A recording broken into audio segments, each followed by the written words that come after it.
কৃষ্ণ। সংস্কৃত শ্লোক উচ্চারণ ও আবৃত্তি কৌশলের চতুর্দশ পর্বে আপনাদের সবাইকে সুস্বাগতম। আজকে আমরা ষষ্ঠ অধ্যায়ের শেষ 6টি শ্লোক পর্যালোচনা করব। আমাদের নির্ধারিত প্রথম শ্লোক 29 নম্বর। শ্রী ভগবানুবাচ সর্বভূতস্থ আত্মনম সর্বভূতানি চ আত্মনি ঈক্ষতে যোগযুক্তাত্মা সর্বত্র সমদর্শনঃ। সর্বভূতস্থম আত্মনম সর্বভূতানি চ আত্মনি ঈক্ষতে যোগযুক্তাত্মা সর্বত্র সমদর্শনঃ। এই শব্দটি সন্ধি করলে হবে সর্বভূতস্থম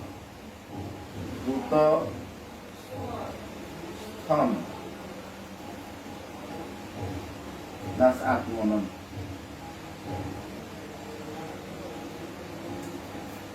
সর্বভূতানি চ আত্মনি ঈক্ষতে। হিয় হচ্ছে ক যোগ মধ্যাহ্ন যুক্ত বর্ণের দুইটা বর্ণের সংযুক্তিতে ক্ষীয় হয়, সেই জন্য ঈক্ষতে যোগযুক্তাত্মা অন্তর্গতে ওয়ের মতো উচ্চারণ ইয়র মতো উচ্চারণ করতে হয়। যোগযুক্তাত্মা সর্বত্র সমদর্শিনঃ। এই শব্দটি হচ্ছে দুইটা সন্ধি হচ্ছে সর্বভূতস্থম আত্মনম। আর এই শ্লোকে তেমন কোনো জটিলতা নেই। এখন আমরা দুইবার সুর করে এই শ্লোকটি উচ্চারণ করব। সর্বভূতস্থম আত্মানম সর্বভূতানি চ আত্মনি ঈক্ষতে যোগযুক্তাত্মা সর্বত্র সমদর্শনঃ। সর্বভূতস্থম আত্মানম সর্বভূতানি চ আত্মনি ঈক্ষতে যোগযুক্তাত্মা সর্বত্র সমদর্শনঃ। 34 নম্বর শ্লোক। চঞ্চলম হি মনঃ কৃষ্ণ প্রমাথি বলবৎ দৃঢ় তস্যাহং নিগ্রহম মন্যে বায়োরিব সুদুষ্কর। চঞ্চলম হি মনঃ কৃষ্ণ প্রমাথি বলবৎ দৃঢ় তস্যাহং নিগ্রহম মন্যে বায়োরিব সুদুষ্কর। চঞ্চলম হি মনঃ কৃষ্ণ প্রমাথি বলবৎ দৃঢ়। এই শব্দটি হচ্ছে বলবৎ প্লাস দৃঢ়। দৃঢ় মানে দৃঢ়তা পূর্বক। বলবৎ দৃঢ় এই শব্দটি বাংলা হচ্ছে তস্য অহম।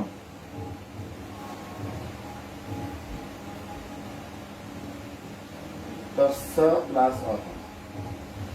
তস্য অহম নিগ্রহম মন্যে বায়োরিব সুদুষ্কর। চঞ্চলম হি মনঃ কৃষ্ণ প্রমাথি বলবৎ দৃঢ়ম তস্যাহং নিগ্রহম মন্যে বায়োরিব সুদুষ্করম। চঞ্চলম হি মনঃ কৃষ্ণ প্রমাথি বলবৎ দৃঢ়ম তস্যাহং নিগ্রহম মন্যে বায়োরিব সুদুষ্করম। 35 নম্বর শ্লোক। এর আগের শ্লোকটি অর্জুন প্রশ্ন করেছিলেন যে চঞ্চল হি মনঃ কৃষ্ণ প্রমাথি বলবৎ দৃঢ়ম তস্যাহং নিগ্রহম মন্যে বায়োরিব সুদুষ্করম। এর উত্তরে ভগবান এখন বলছেন, অর্জুন প্রশ্ন করেছিলেন যে আমার মন অত্যন্ত চঞ্চল, বায়ুকে দমন করা যায় কিন্তু আমার এই মনকে আমি দমন করতে অসমর্থ। এর উত্তরে ভগবান এখন অর্জুনের প্রশ্নের উত্তর দিচ্ছেন। ভগবান অসংশয়ম মহাবাহ মন দুর্নিগ্রহম চলম অভ্যাসেন তু কন্তেয় বৈরাগ্যেন চ বৃজ্যতে। অসংশয়ম মহাবাহ মন দুর্নিগ্রহম চলম অভ্যাসেন তু কন্তেয় বৈরাগ্যেন চ বৃজ্যতে। অসংশয়ম মহাবাহ এখানে উচ্চারণ করা হয়।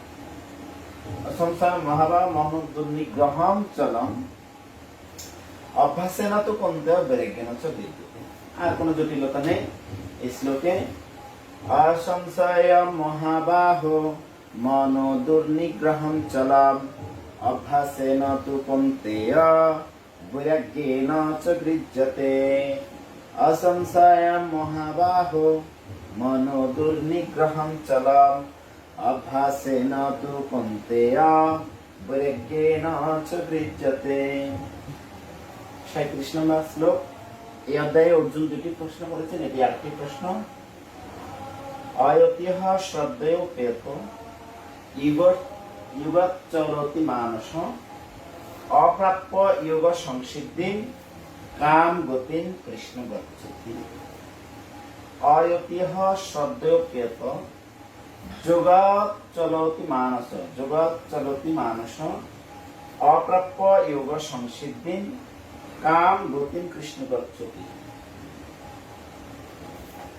এখানে আছে যোগা। অয়তিহ শ্রদ্ধেয় পেত, এটা ভাঙালে হচ্ছে যোগা চলিত মানস।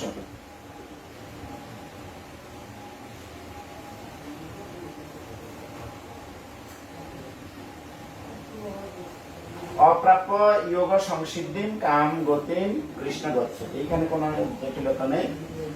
অয়তিহ শ্রদ্ধেয় পেত যোগাচলিত মানস অপ্রাপ্য যোগ সংসিদ্ধি কাম গতিম কৃষ্ণ গচ্ছতি।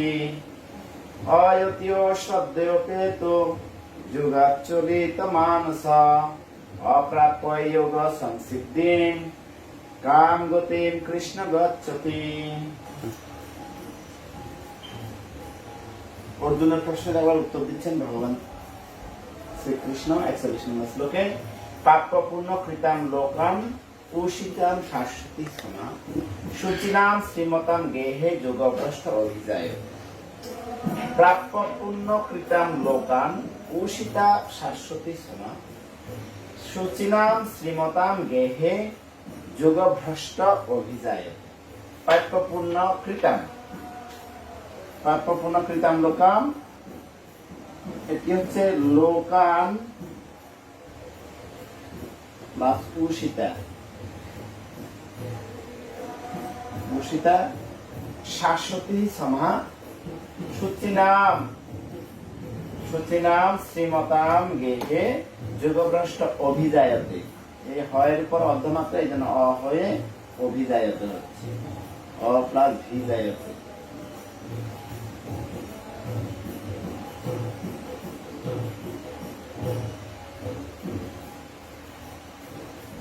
যোগ ভ্রষ্ট অভিজায়তে। প্রাপ্যপূর্ণ কৃতাম লোকান উষিতা শাশ্বতী সমহা শুচিনাম শ্রীমতাম গেহে যোগ ভ্রষ্ট অভিজায়তে।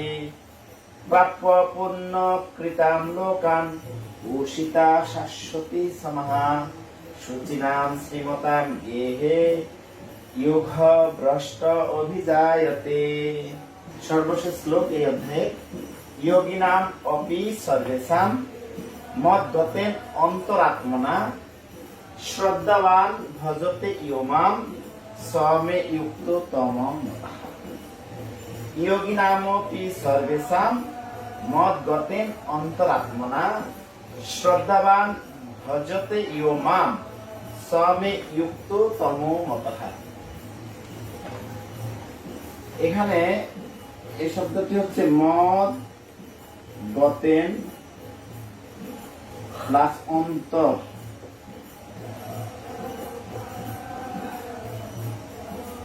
আত্মনা।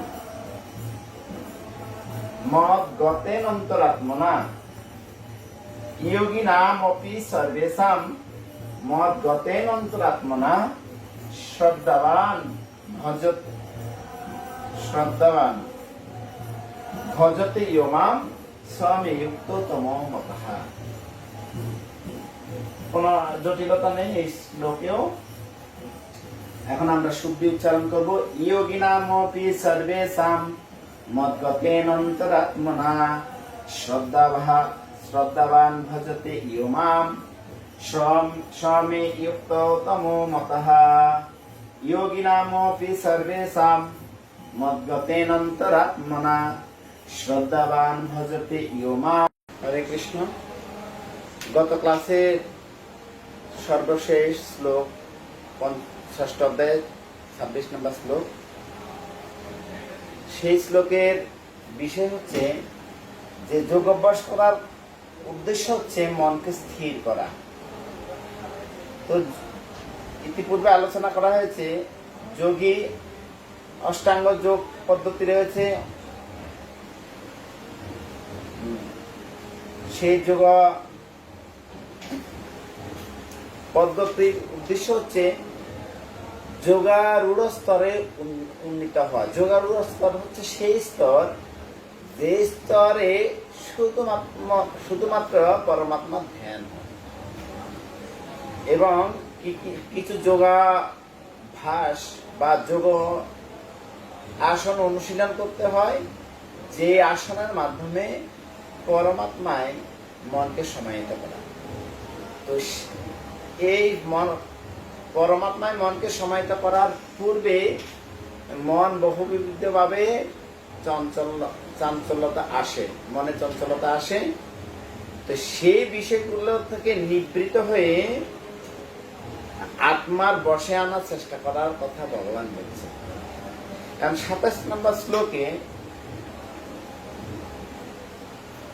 এই যে মনকে নিবৃত করা বা আত্মার বশে আনার চেষ্টা করার ফলে কি রকম গুণ লাভ হয় সেটা হচ্ছে ব্রহ্মভাব সম্পন্ন প্রশান্ত চিত্ত, রজগুণ প্রশমিত হয় এবং নিষ্পাপ হয়ে মন ভগবানের নিবিষ্ট হয়। আর যখন মন ভগবানের নিবিষ্ট হয় তখন পরম সুখ প্রাপ্ত হওয়া যায়। 28 নম্বর শ্লোকে ভগবান বলছেন আত্মসংযমী মন যখন সংযত হয়, আত্মসংযমী আত্মাতে মন নিবিষ্ট হয়, সে অবস্থায় সমস্ত জড়পুরুষ থেকে মুক্ত হয়ে ব্রহ্ম স্পর্শরূপ পরম সুখ আস্বাদন করেন যোগী। 29 নম্বর শ্লোকে যেটি আমরা আলোচনা উচ্চারণ শিখেছি, সেই শ্লোকে ভগবান বলছেন যখন এইরকম যখন অবস্থা প্রাপ্ত হয় তখন যোগী সর্বভূতে ভগবানকে দর্শন করেন এবং ভগবানের সবকিছু দর্শন করেন। সর্বভূত মানে সমস্ত জীবের মধ্যে ভগবানকে দর্শন করেন এবং সবকিছুতেই ভগবান। যেমন আমরা দেখব 11 অধ্যায় যখন বিশ্বরূপ দর্শন, ভগবান অর্জুনকে বিশ্বরূপ দর্শন করালেন, অর্জুন ভগবানের সেই বিরাট রূপ বা বিশ্বরূপের মধ্যে সমস্ত অনন্ত কোটি ব্রহ্মাণ্ড দর্শন করতে পারলেন। যোগী যখন মনকে এরকম সমাহিত করেন পরমাত্মায়, তখন তিনি সমস্ত কিছুতেই ভগবানকে দর্শন করেন, সমস্ত জীবের মধ্যে এবং সমস্ত কিছুতে।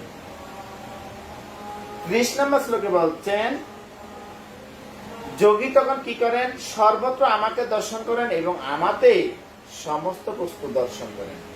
একটা সমস্ত জীবকে দর্শন করেন, আর একটা হচ্ছে সমস্ত বস্তুকে ভগবানের সাথে সম্বন্ধযুক্ত মনে করেন। হ্যাঁ, ভগবান গীতার 7ম অধ্যায়ের আমরা পরবর্তী অধ্যায় দেখব। 7ম অধ্যায় 7 নম্বর শ্লোকে ভগবান বলছেন যে মই সর্বমিদম প্রথম সূত্রে মণিগণায় মত্তঃ পরতর নন্যাৎ কিঞ্চিদস্তি ধনঞ্জয় মই সর্বমিদম প্রথম সূত্রে মণিগণায়গণ। সুতায় যেমন মণিসমূহ গাঁথা থাকে, তেমনি সমস্ত বিশ্বই আমাতে ওতপ্রোতভাবে অবস্থান করে।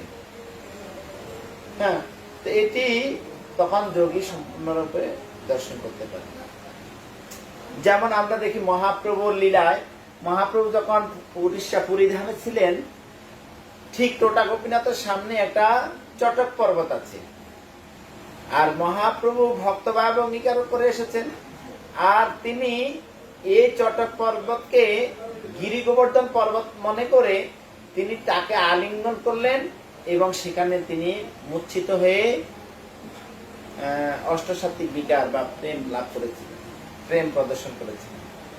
এইরকম যেমন প্রহ্লাদ মহারাজকে যখন হিরণ্যকশিপু তার পিতা জিজ্ঞাসা করলেন, এই স্তম্ভে কি তোর বিষ্ণু আছে, ভগবান আছে? প্রহ্লাদ মহারাজের কত দৃঢ় বিশ্বাস, হ্যাঁ, সর্বম খলিদম ব্রহ্ম, পরম ব্রহ্ম সর্বত্রই রয়েছেন।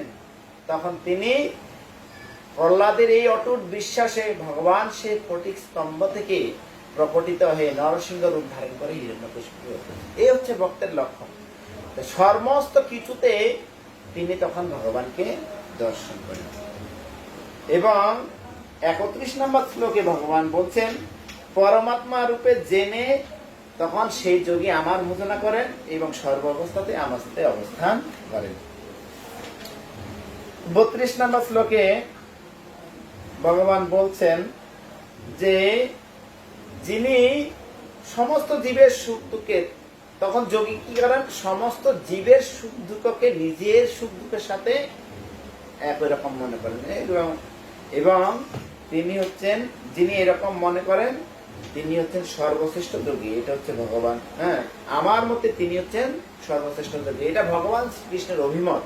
যিনি সমস্ত জীবের সুখ দুঃখকে নিজের সুখ দুঃখে সমান বলে মনে করেন তিনি হচ্ছেন সর্বশ্রেষ্ঠ যোগী। 33 নম্বর শ্লোকে যদিও প্রাসঙ্গিক ক্রমে প্রশ্ন এসেছিল অর্জুন উবাচ, অর্জুন এখানে প্রশ্ন করছেন, হে মধুসূদন, তুমি সর্বত্র সমর দর্শন রূপ যে যোগ উপদেশ করলে, মনে চঞ্চল স্বভাববশত আমি তার স্থায়ী স্থিতি দেখতে পাচ্ছি না।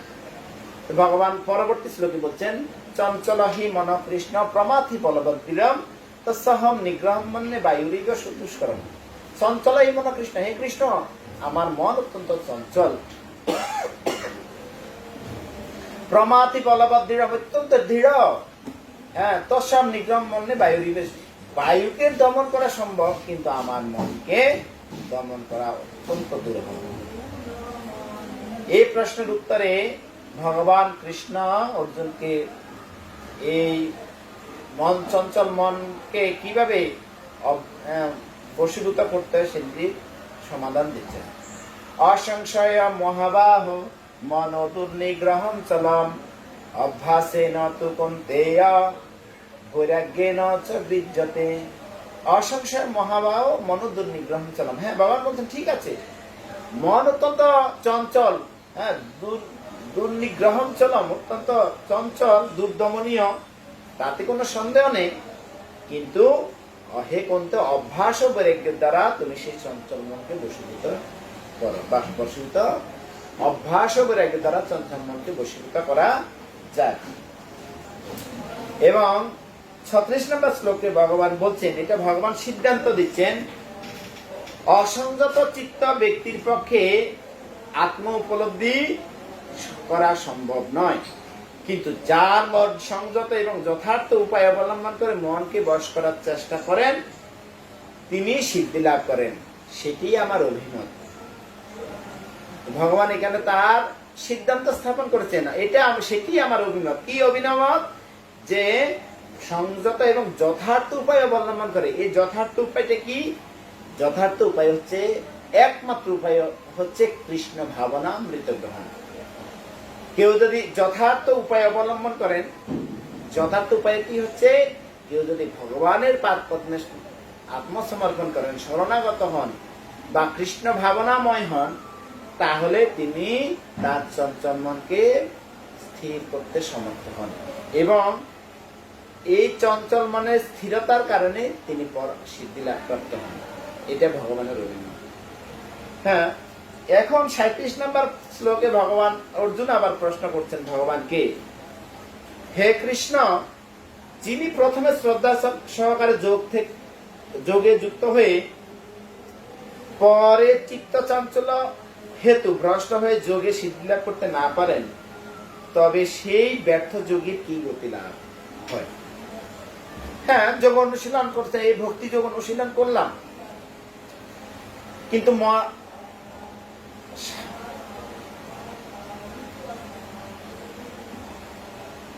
মাঝে যদি এই যোগ অনুশীলন করার পর কিছুদিন পর যদি আমার মনে চঞ্চল হতো আমি আবার এই পথ থেকে ভ্রষ্ট হয়ে যাই, তাহলে কি সেটা কেমন, তাহলে কেমন হবে? এটি আবার উদ্যোগ প্রশ্ন করেছে। ঠিক আছে, এই যোগ ভালো, কৃষ্ণ ভাবনাটা ভালো, কিন্তু আবার যদি আমি এই ভ্রষ্ট হয়ে যাই তাহলে আমার কি গতি হবে? ভগবান বলছেন। এবং অর্জুন এখানে 37 নম্বর শ্লোকে প্রশ্ন করেছেন, আরো প্রশ্ন করেছেন 38, 39 শ্লোকে অর্জুন আরো সংশয় প্রকাশ করেছেন। অর্জুন ভগবান কৃষ্ণ 40, 41 নম্বর শ্লোকে তার সমাধান দিয়েছেন। তো 38 নম্বর শ্লোকে ভগবান বলছেন, যদি যোগভ্রষ্ট ব্যক্তি যোগপথ থেকে ভ্রষ্ট হয়ে যান, সেটি কি ছিন্ন মেঘের মতো নষ্ট হয়ে যাবে? 39 নম্বর শ্লোকে ভগবান বলছেন যে হে অর্জুন, এখন ভগবানের কাছে অর্জুন আত্মসমর্পণ করছেন যে আপনি ছাড়া কেউই, তুমি ছাড়া কেউই আমার এই সংশয় দূর করতে পারবে না। তাহলে অর্জুনের সেই দৃঢ়তা ছিল যে ভগবানই একমাত্র, হ্যাঁ কৃষ্ণই পারেন, যদিও তিনি তার সখা, কিন্তু যেহেতু তিনি ইতিপূর্বে আত্মসমর্পণ করেছেন এবং ভগবানকে গুরুরূপে গ্রহণ করেছেন, এখন অর্জুন তার মনের এই দৃঢ়তা এসেছে যে একমাত্র আমার সংশয় দূর করতে পারলে এই কৃষ্ণই পারবে। তা আমাদেরও এরকম, আমাদের জীবনের যেরকম চঞ্চলতা বা আমাদের যেরকম কষ্টের উদয় হয়, আমাদের একজন সদ্গুরুদেবের আশ্রয় গ্রহণ করা উচিত। এখানে অর্জুন সিদ্ধান্ত স্থাপন করেছে। 40 নম্বর শ্লোকে ভগবান বলছেন, যিনি এরকম ভ্রষ্ট হন তাহলে তার কি ফল হবে? তিনি এই হলোকে এবং পরলোকে তার কোনো দুর্গতি হয় না, কোন রকম দুঃখ কষ্ট তার পেতে হয় না, এবং এইরকম শুভ অনুষ্ঠানকারী কল্যাণকারী কখনো অধোগতি হয় না, কখনো তার নিম্নগামী হবে না, ঊর্ধ্বগতি হবে। পরবর্তী শ্লোকে আমরা যেটি আলোচনা করেছিলাম, উচ্চারণ শিখেছিলাম, প্রাপ্য পূর্ণাম কৃতাম লোকাম লোকান উষিতাম শাশ্বতী সমা সুচিনাম শ্রীমতাম গেহে যোগভ্রষ্ট অভিজয়তে। এই ধরনের যিনি যোগভ্রষ্ট ব্যক্তি, তিনি কি করেন? পরবর্তী জন্মে সুচিনাম সদাচারী গৃহে, সুচিনাম মানে সদাচারী গৃহে, শ্রীমতাম শ্রীমতাম হল ধনীর গৃহে, গৃহে যোগভ্রষ্ট অভিজাত, তিনি অভিজাত মানে জন্মগ্রহণ করেন।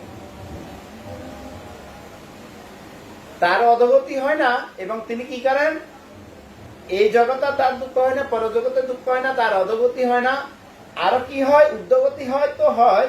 তারপরে তিনি কি করেন? পরবর্তীতে সদাচারী বা ধনী বণিকের গৃহে, ধনীর গৃহে জন্মগ্রহণ করে তিনি জন্মগ্রহণ করেন। তাহলে এই ধরনের জন্মগ্রহণ করলে কি সুবিধা আছে? পরবর্তী শ্লোকগুলোতে কি লাভ ভগবান পরবর্তী শ্লোকগুলোতে বলছেন, অথবা যোগভ্রষ্ট পুরুষ জ্ঞান বা যোগীদের বংশেও জন্মগ্রহণ করেন, এই প্রকার জন্ম এই জগতে অবশ্যই অত্যন্ত দুর্লভ। তাহলে জ্ঞানবান যোগীর গৃহে জন্মগ্রহণ করেন, সেখানে তিনি এই ধরনের জন্মটাকে দুর্লভ বলা হচ্ছে, ভগবান বলছেন। 43 নম্বর শ্লোকে এই প্রকার জন্মগ্রহণ করার ফলে তিনি পুনরায় তার পূর্বকৃত পারমার্থিক চেতনার বুদ্ধি সংযোগ লাভ করে সিদ্ধি লাভের জন্য পুনরায় যত্নবান হন। তার ফল কি? যোগভ্রষ্ট ব্যক্তি যদি যোগপথ থেকে ভ্রষ্ট হন, তার কি কি গতি হয় পরবর্তী এই ভগবান এখন বিশ্লেষণ করতেছেন একটার পর একটা। এখানে বলছেন যে তিনি কি করেন? তার পূর্ব অভ্যাস বশত সেই যোগে আবার যুক্ত হন। একটা উদাহরণের মাধ্যমে বলা যায়, যদি আগামীকাল আপনার পরীক্ষা হয়, তাহলে আপনি আজকে রাতে যেটুকু পর্যন্ত, আজকে রাত পর্যন্ত যতটুকু আপনি রিভিশন দিয়েছেন, বাকি কিছুটা বাকি আছে, পরের দিন সকালে কি করবেন? পরীক্ষার আগে যেটুকু বাকি ছিল সেটুকু আপনি সম্পাদন করবেন। হ্যাঁ, আপনি যদি প্রথম থেকে আবার দেখতে যান, তাহলে আপনি সেটি শেষের অংশটি আপনি করতে পারবেন না। তো ভগবান এইরকম সুবিধা হচ্ছে, তখন কি করেন? তিনি পূর্ব অভ্যাস বশত, পরবর্তী শ্লোকে ভগবান বলবেন যে পূর্ব অভ্যাস বশত তিনি সেই যোগে যুক্ত হন, অর্থাৎ যেখানে ভক্তি যোগ তিনি সমাপ্ত করে অধঃপতিত হয়েছেন, আবার সেখান থেকে শুরু করবেন। 44 নম্বর শ্লোক, তিনি পূর্ব জন্মের অভ্যাস বসে যেন অবশ্যই যোগ সাধনের প্রতি আকৃষ্ট হন। অবশ্যই, হ্যাঁ, ভগবান বলছেন, অর্জুন বলছেন যেন অবশ্যই আমি কামের দ্বারা প্রভাবিত হচ্ছি, আর এখানে ভগবান বলছেন যে সেই যোগভ্রষ্ট ব্যক্তি যেন অবশ হয়ে আবার সেই রকম যোগ সাধনে যুক্ত হন। এই প্রকার যোগশাস্ত্রের জিজ্ঞাসু পুরুষ বেদোক্ত সকাম কর্মকে অতিক্রম করেন, সকাম কর্ম মার্গে যে ফল নির্দিষ্ট আছে তা থেকে উৎকৃষ্ট ফল লাভ করেন। সকাম কর্মযোগে যে ফল তা থেকে তিনি উন্নত ফল লাভ করেন, আরো অধিক ফল লাভ করেন। তারপরে হচ্ছে যোগী ইহ জন্মে পূর্ব জন্মকৃত অপেক্ষা অধিক যত্ন করে পাপ থেকে মুক্ত হয়ে পূর্ব জন্মে সাধন সংচিত্ত সংস্কার দ্বারা সিদ্ধি লাভ করে পরম গতি লাভ করেন। যেমন আমরা শ্রীমদ্ ভাগবতমে দেখতে পাই ভরত মহারাজ তিনি শশকরা পৃথিবীর রাজত্ব ছিলেন, সেই রাজ্য পরিত্যাগ করে তিনি বনে গিয়েছিলেন তপস্যা করার জন্য, ভগবানকে প্রাপ্ত হওয়ার জন্য। অথচ একটা হরিণ শাবকের প্রতি তিনি আসক্ত হয়ে তিনি পরবর্তী জন্মে হরিণ দেহ লাভ করেন। হরিণ দেহ প্রাপ্ত হওয়ার পরেও তিনি এক মুনির আশ্রমে মুনির কাছ থেকে প্রতিদিন ভগবান কথা শ্রবণ করতেন একটা পশু শরীরে। এটাই যোগভ্রষ্ট ব্যক্তির ফল, উত্তম ফল। তারপরে তিনি পরবর্তী জন্মে তিনি জড়ভরত রূপে এমন আচরণ করেছেন জড়ের মতো, এবং সেই জন্মে তিনি ভগবতকে প্রাপ্ত হয়েছিলেন। এই যে যোগভ্রষ্ট সমদর্শন, তিনি সব উঁচুতে আত্মবোধ দর্শন করতেন। অনেক আছে, লম্বা কাহিনী আছে। যেমন রাজা যখন পালকি করে চালছিলেন, একজন বাহক কম ছিল, আর তখন এই যে ভরত মহারাজকে, জড় ভরতকে তার একজন বললেন তুমি এই পালকির এক পাশটা ধরো। আর তিনি রাস্তায় যে পিঁপড়া পোকামাকড় আছে সেগুলো পায়ের পদদলিত হয়ে যেন পৃষ্ঠ না হয়ে না মারা যায়, সেজন্য তিনি লাফিয়ে লাফিয়ে চলছেন। তখন ছন্দপতন হচ্ছে পালকির। তখন রাজা এবং তার বেয়ারারা তাকে দোষারোপ করলে তিনি কিছুই বললেন না। এইভাবে তিনি সমস্ত জীবে আত্মবোধ দর্শন করেন। এইভাবে ভগবান তিনি পরবর্তী সিদ্ধি লাভ করেছিলেন ভরত মহারাজ। তো এইরকম তিনি পূর্ব থেকে আরো অধিক বেশি যত্ন করে ভগবত ভক্তিতে যুক্ত হন, যোগ সাধনায় যুক্ত হন। 46 নম্বর শ্লোকে বলা হচ্ছে যোগী তপস্বী জ্ঞানী এবং সকাম কর্মীদের থেকে শ্রেষ্ঠ। এই ধরনের যোগী তপস্বীদের থেকে শ্রেষ্ঠ, জ্ঞানীদের থেকে শ্রেষ্ঠ এবং সকাম কর্মীদের থেকে শ্রেষ্ঠ। 47 নম্বর শ্লোকে ভগবান এখন সিদ্ধান্ত দিচ্ছেন যোগী নামপি সর্বেশাম মদ্গতেনন্তরাত্মনা শ্রদ্ধাবান ভজতে ইয়মাম স্বমে যুক্ততম মতঃ। যে যিনি শ্রদ্ধা সহকারে মদ্গতের চিত্তে আমার ভজনা করেন তিনি সবচেয়ে অন্তরঙ্গ ভাবে আমার সঙ্গে যুক্ত এবং তিনি সমস্ত যোগীদের মধ্যে শ্রেষ্ঠ, সেটি আমার অভিমত। ভগবান ইতিপূর্বে একটা অভিমত স্থাপন করেছিলেন, এই অধ্যায়ে আলোচনা হয়েছে। এখন আবার আরেকটা অভিমত বলেছেন যে যিনি অনন্য চিত্তে মদগত চিত্তে আমার সেবায় যুক্ত হন, সবচেয়ে অন্তরঙ্গ ভাবে তিনি আমার সঙ্গে যুক্ত, আমার সেবায় যুক্ত, এবং তিনি সমস্ত প্রকার যোগী, এরকম তপস্বী যোগী, জ্ঞানী, সকাম কর্মী, সমস্ত যোগীদের থেকে তিনি শ্রেষ্ঠ। এটাই ভগবানের অভিমত। 6ষ্ঠ অধ্যায়ের অভ্যাস যোগের আলোচ্য বিষয় হচ্ছে যে যোগী প্রাথমিক অবস্থায় বিভিন্ন রকম যোগ সাধনার দ্বারা এবং বিভিন্ন যোগাসনের দ্বারা তার মনকে পরমাত্মায় সমাহিত করতে চান। আর এরকম সমাহিত করতে গিয়ে তিনি যখন যোগভ্রষ্ট হন, যদিও যোগভ্রষ্ট হন, তার কোনো ক্ষয় নেই। ভগবান বলছেন দ্বিতীয় অধ্যায়ে 40 নম্বর শ্লোকে না অবিক্রমণ আসস্তি প্রত্যবায় নবিদ্যতে স্বল্পমপ্রিয় ধর্মস্ব প্রায়তে মহতব্যয়। কেউ যদি এরকম স্বল্প অনুষ্ঠান করে কিন্তু তার ফলে তার কোনো ক্ষয় নেই, এবং তিনি